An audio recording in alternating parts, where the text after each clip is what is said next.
Hello students of class 10th math बच्चे।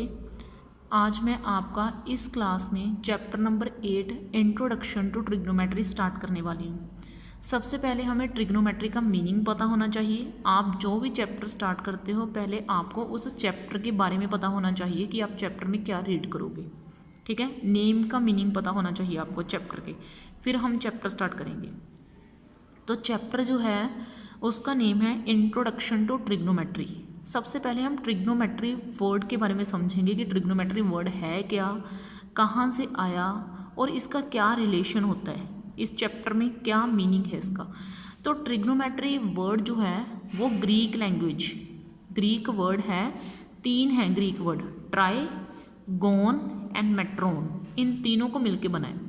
Try का meaning तो होता है TRI, ट्राई, इसका मीन्स है 3, कितना 3। एंड गोन, गोन का मीन्स है साइड्स। मेट्रोन यानी कि मेज़र, तो आपने ये इसका मीनिंग तो समझ लिया। ट्राई मीन्स 3, गोन का मीनिंग होता है साइड्स, मेट्रोन का मीनिंग होता है मेज़र। तो ट्रिग्नोमेट्री का मीनिंग क्या हुआ? तो trigonometry is the study of relationship between the sides and angles of a triangle. तो जो ट्रिग्नोमेट्री है वो क्या है, स्टडी करती है किसकी, रिलेशनशिप की स्टडी करती है between the sides and angles of a triangle, यानी कि साइड्स एंड एंगल्स के बीच की स्टडी करती है। जो ट्राइंगल होती है, ट्राइंगल के जो साइड्स होती हैं और उसके अंदर जो एंगल बनते हैं उनके बीच जो रिलेशनशिप पाया जाता है उसकी स्टडी करती है ट्रिग्नोमेट्री। ठीक है, तो अब देखो आज हम ट्रिग्नोमेट्री के फंक्शन के बारे में रीड करते हैं जो इस चैप्टर में हमारी हेल्प करेंगे। ठीक है, तो ये फर्स्ट फंक्शन है आपका साइन थीटा, इसको साइन थीटा बोलते हैं। क्या बोलते हैं इसको? Sine theta. इसमें जो थीटा है ना वो क्या होता है, एंगल होता है। थीटा क्या होता है, एंगल होता है। Theta is the angle, it has some specific value. और जो थीटा होता है ना इसकी कुछ खास वैल्यू होती है, ये मतलब इसको थीटा बोला जाता है। थीटा क्या बोला जाता है इसको? थीटा। ठीक है, क्या बोला जाता है इसको? Theta, THEETA, theta. ठीक है, थीटा बोला जाता है। एक और चीज़, ये कोई ज़रूरी नहीं यहाँ पे थीटा ही हो, आप थीटा की जगह पर कोई एक्स वगैरह भी यूज़ कर सकते हो। एक्स का मीनिंग भी क्या होगा, एंगल, ये एंगल होता है। ठीक है, ये क्या होता है, एंगल। यहाँ पे थीटा क्या है, एंगल। तो फंक्शन कौन सा हुआ, साइन, साइन एक्स यानी कि साइन की वैल्यू, ठीक है, इस एंगल के ऊपर कितनी होगी, साइन की वैल्यू इस एंगल के ऊपर कितनी होगी। मतलब अभी आपको समझ में नहीं आ रही होंगी चीज़ें, आराम से धीरे धीरे समझ में आ जाएंगी। उसके बाद सेकंड है आपका कोस। कोस एक्स भी हो सकता है, कोस थीटा भी हो सकता है, कोस वाई भी हो सकता है, मतलब कुछ भी हो सकता है। एंगल को आप कोई भी नेमिंग कर सकते हो। ज़्यादातर आपके चैप्टर में थीटा से नेमिंग करी गई है, इसको थीटा बोलते हैं, बार बार बोल रही हूँ। और तीसरा है आपका टैन एक्स, या फिर हम इसको बोल सकते हैं टैन थीटा। ठीक है, ऐसे बोल सकते हैं टैन एक्स, या फिर हम इसको बोल सकते हैं टैन थीटा। क्या बोल सकते हैं हम इसको? टैन एक्स, या फिर हम इसको बोलते हैं टैन थीटा। ठीक है, मतलब ये सारे के सारे एंगल्स हैं। टोटल 6 एंगल होते हैं, 3 ये हो गई, एक इसको साइन पढ़ना है, इसको कोस पढ़ना है, इसको टैन पढ़ना है। ठीक है, क्या पढ़ना है, टैन। ठीक है, उसके बाद फोर्थ एंगल आपका, फोर्थ जो होगा वो होगा कोट एक्स। ठीक है, मैं आपको बताती हूँ सारे का सारा, कोट एक्स। ठीक है, ये कोट एक्स है आपका। आगे है आपका फिफ्थ होता है सीकेंट एक्स, फिफ्थ होता है सीकेंट एक्स, एंड सिक्स्थ होता है आपका कोसिकेंट एक्स। ठीक है, और इसके पीछे यहाँ पे कुछ भी हो सकता है, कोई भी एंगल हो सकता है, cot x, secant x and cosecant x. अब मैं 6 के 6 को लिख के दिखा रही हूँ। ठीक है, 6 के 6 एंगल्स को लिख के दिखा रही हूँ। तो फर्स्ट जो है वो तो मेरा था साइन एक्स, मैं आपको सभी के बारे में फीचर समझाऊंगी। जो आपका सेकंड था वो तो था आपका कोस एक्स, और जो थर्ड है वो है आपका टैन एक्स।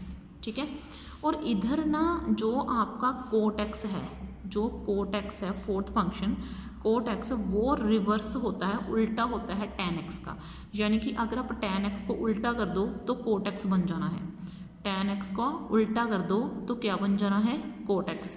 वैसे ही फिफ्थ फंक्शन, ठीक है, जो सीकेंट एक्स है वो कोस एक्स का उल्टा कर दो, यानी कि इधर वाले का उल्टा कर दो, तो ये फंक्शंस बन जाएंगे। अगर मैं कोस एक्स का उल्टा कर दूं तो वो सीकेंट एक्स बन जाएगा। ध्यान रखना, कोस यानी कि सी वाले का उल्टा करके एस वाला बनेगा, यानी कि सीकेंट बनेगा।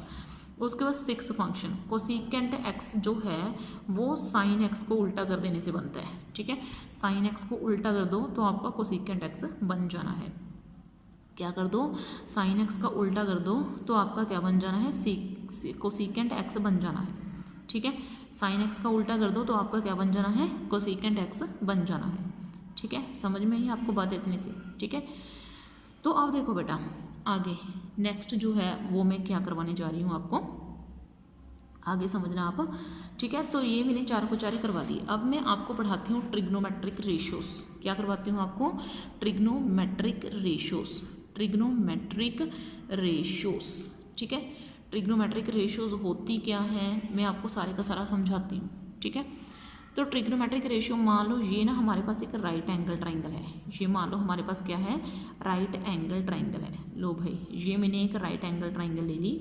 लो, ये ले ली मैंने एक राइट एंगल ट्राइंगल। यहाँ पे एक 90 डिग्री का एंगल बना हुआ है। ठीक है, कितने डिग्री का, 90 डिग्री का एंगल बना हुआ है। ये रहा आपका ए, इस साइड का नाम मैंने बी दे दिया और इस साइड का नाम सी दे दिया। इस नीचे वाली चीज़ को आप क्या बोलते हो, आप छोटी छोटी क्लासेस में पढ़ते आए हो, इसको हम बेस बोलते हैं। ठीक है, अब हम इस क्लास में क्या सीखेंगे कि हम एक ट्रिग्नोमेट्रिक एक राइट एंगल ट्राइंगल को उल्टा कैसे देख सकते हैं, मतलब कैसे पता चलेगा आपको कि राइट एंगल ट्राइंगल इधर बन रही है या इधर बन रही है। ठीक है, तो अब ये वाली चीज़ क्या होती है आपका परपेंडिकुलर। ये क्या हो गई आपका परपेंडिकुलर। तो ये लो भाई, ये आपका परपेंडिकुलर हो गया और ये क्या हो गई आपका हाइपोटेनियस। ठीक है, ये क्या हो गई आपका हाइपोटेनियस। तो ये आपका हाइपोटेनियस हो गया।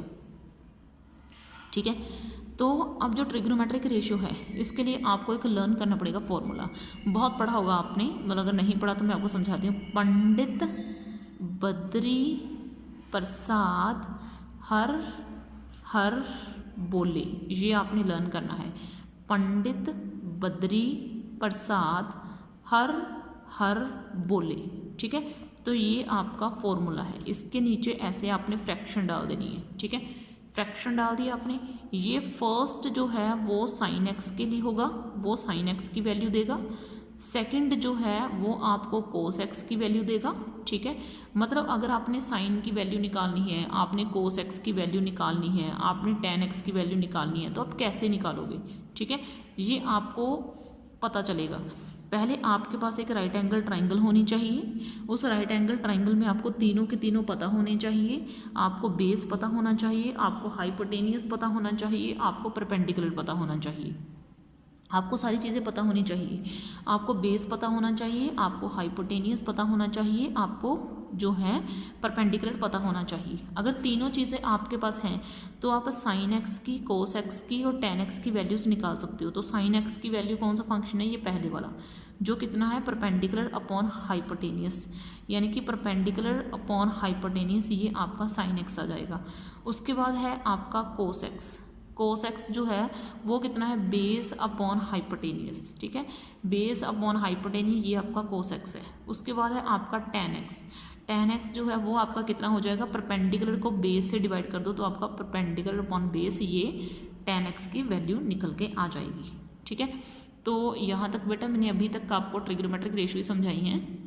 और देखो बेटा, मैंने आपको ये तीन ट्रिग्नोमेट्रिक रेशियो समझा दिए। अगर मुझे निकालना है कोट एक्स, ठीक है, तो कोट एक्स क्या हो जाएगा, आप टेन की वैल्यू को उल्टा कर दो। टेन की वैल्यू कौन सी है, base upon perpendicular upon base है, तो कोट एक्स की वैल्यू क्या निकल जाएगी, बेस अपॉन परपेंडिकुलर, क्योंकि मैंने उल्टा ही तो करना है टेन एक्स की वैल्यू को, तो मेरे पास कोट एक्स निकल जाना है। वैसे ही कोसिकेंट का सीकेंट निकालना है, इसका उल्टा कोस का उल्टा सीकेंट होता है ना, तो इसको उल्टा कर दो, हाइपोटेनियस को ऊपर डाल दो और बेस को नीचे डाल दो, तो यहाँ से मेरे पास सीकेंट एक्स निकल जाएगा। अब मुझे कोसिकेंट एक्स निकलना है। ठीक है, तो कोसिकेंट एक्स कैसे निकलेगा, हाइपोटेनियस को ऊपर डाल दो और परपेंडिकुलर को नीचे डाल दो, तो यहाँ से मेरा कोसिकेंट एक्स निकल जाएगा। मतलब आज हम जो है नेक्स्ट वीडियो में, मतलब हम क्या वर्क सीखेंगे, नेक्स्ट वीडियो में हम ये सीखेंगे कि अगर आपको 6 में से कोई भी एक ट्रिग्नोमेट्रिक रेशियो पता है, यानी कि आपको 6 में से किसी एक की वैल्यू भी पता है, कि आपको 6 में से किसी एक की वैल्यू भी पता है, तो आपने बाकी 5 की वैल्यू कैसे निकालनी है, आप ये सीखोगे। ठीक है। देखो एक बार मैं कैमरा घुमा रही हूँ कि मैंने अभी तक आपको क्या करवाया। ठीक है, सबसे पहले मैंने इंट्रोडक्शन टू ट्रिग्नोमेट्रिक समझाया, फिर ट्रिग्नोमेट्रिक फंक्शंस के बारे में थोड़ी सी बात करी, और 3 ट्रिग्नोमेट्रिक फंक्शन आपको आते होने चाहिए, और बाकी के 3 ट्रिग्नोमेट्रिक फंक्शन जो हैं वो रिवर्स होते हैं, ठीक है, एक दूसरे का। तो ये मैंने आपको करवा दिया। और जो ट्रिग्नोमेट्रिक रेशियोज जो हैं वो क्या हैं आपकी, वो मैंने समझा दिया। और एक ट्रिग्नोमेट्रिक रेशियो की जब आपको वैल्यू पता हो, बाकी के 5 की कैसे पता करनी है वो हम नेक्स्ट क्लास में करेंगे। ओके बेटा, थैंक यू। इस लेक्चर में इतना ही बहुत है, बाकी नेक्स्ट लेक्चर में नेक्स्ट वर्क। ओके बच्चे।